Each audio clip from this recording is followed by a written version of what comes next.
Good evening, everyone. Good evening. Can I lightly call you to attention? Welcome to the third installment of Empowerment Workshop Series here with Relationships Unleashed. And I just wanted to extend a warm welcome to everyone who's here. And I'm sure we have other people that's on the way, but we're going to go ahead and have all the fun we can and leave the rest of them, right? And my name is DeWayne Murrell, by the way. And I also am going to be doing a piece talking about the Millennials. I was born in 1981, so I would be considered a millennial. And that's in the land of the box television, music television you control, and Reaganomics, and Pop-Tarts, and toaster strudel. So those are some of the bad ideas that, a lot of the 80s babies had to experience. But some of the great things is really from the earlier generations, and that's the advice.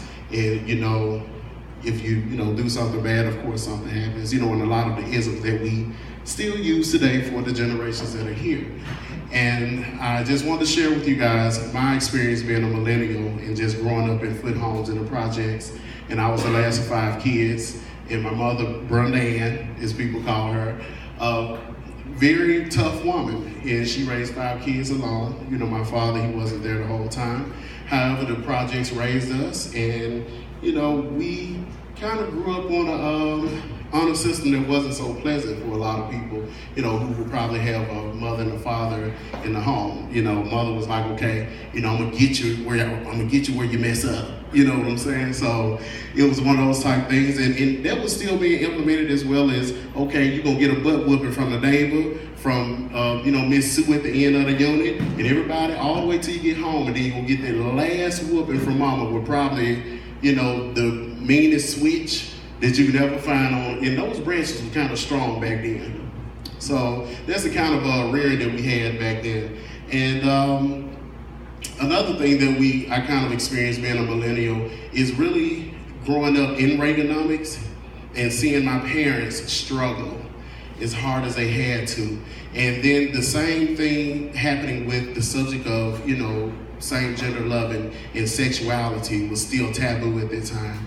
And, to me, I was like, okay, we were pretty fluent. The kids, they do crazy stuff. Everybody used to love playing doctor, playing teachers, and stuff like that. And we know what happens with those type situations, experimenting. But, those are the type things that we did as little kids, millennials growing up in the 80s and experiencing sexuality. However, fast forward into high school, I went to Booker T. Washington High School. And big green and gold. Don't get jealous, Central High School, if you're here, sit down. But, growing up and once again talking about sexuality in that area, it was really taboo, even at that point where you did have a lot of people who were churchgoers. They still believed in God. But the parents really didn't want to talk to the kids about, reproductive health or sex education or anything like that. And Lord forbid, you talking about a boy liking a boy in the hood. Huge problem, which that's kind of what I ran into. I actually didn't come out until I was way out the hood. I was 21 years old at the time. And that's not my first experience dealing with a guy and, and experimenting and figuring out myself and learning myself at that point. But I had nothing. I had no one to actually teach me and tell me about, a person, having an affection for another man, or, what to do, what not to do, and just how to actually explore that and have the education. I never had that. However, I was kind of pre-exposed to the same gender-loving community because there was the most beautiful man I had ever seen in my life. And from my understanding, his name was Kevin. And after researching, when I turned 21, I found out his stage name was Pebbles. Yeah.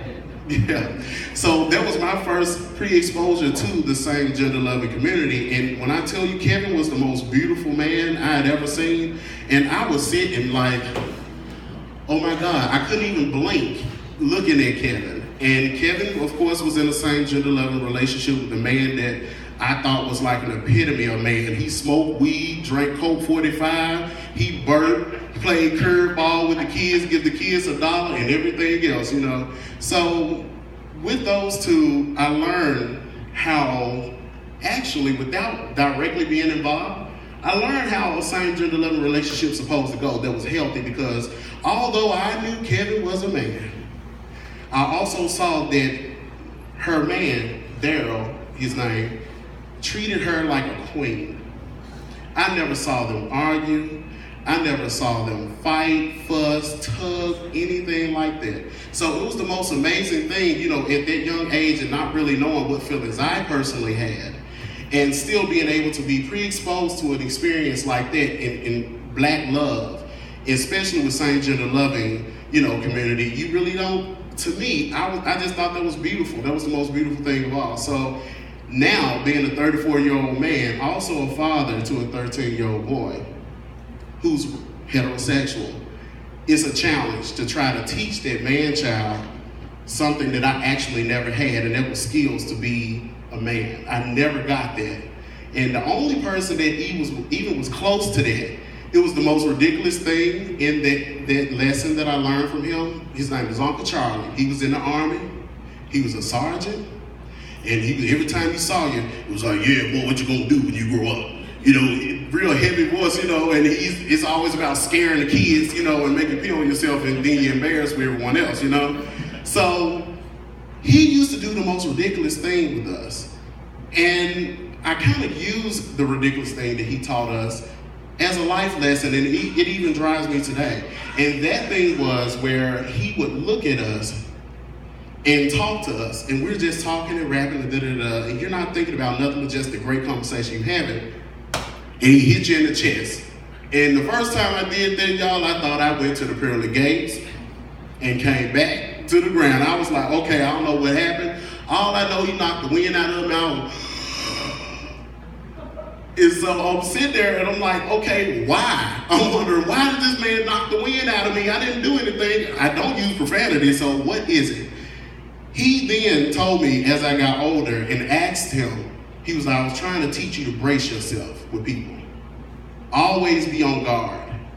Which is the weirdest thing, because even today, you know, thinking that, you know, we have all of these different new rights, you know, as same-gender loving people, or LGBTQIA and all the other syllables, we're really thinking that, okay, we have everything that we ever asked for in these days and time. We have marriage, we have, you know, equal opportunity, employment, you know, according to our sexual orientation. It's all okay. It's supposed to be okay.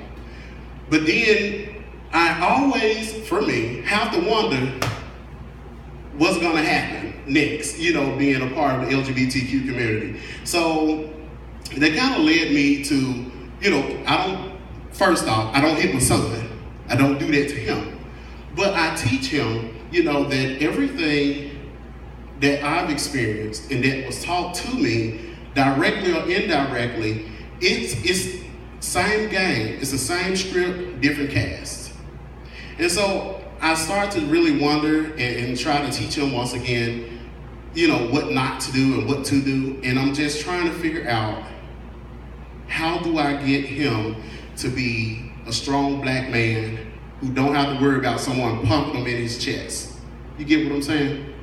And so it turns out for him, we just had Miss South Pride this weekend. 13-year-old boy, heterosexual little boy, who really is not really keen on sexuality or anything. However, the most exciting time of his 13 years is being a part of the Miss South Pride Parade. Isn't that something? And that's a blessing. I think it's a blessing because Lord knows I grew up in Foot Homes and the parade was on Beale Street. We used to go to Beale Street all the time. And the last thing you want to do is to be down there when gay pride is going on, right?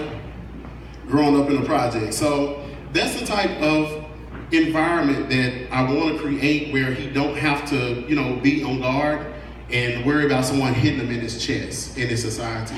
And if anything in my story touched you or, you know, helped you to understand what the millennials have gone through, hopefully, you know, that would definitely be something that you can use, you know, and share with someone else. Because when I tell you, growing up in the 80s and partly the 90s, You had a lot of police cruelty to our blacks, that were in poverty. And you had all these other things. You had to worry about being black in Memphis, and then right at the bottom of that checklist, being gay in Memphis, which is a whole nother plethora of agony. So thank you guys for your ear and your time. And I am a millennial, 1981 baby. Thank you.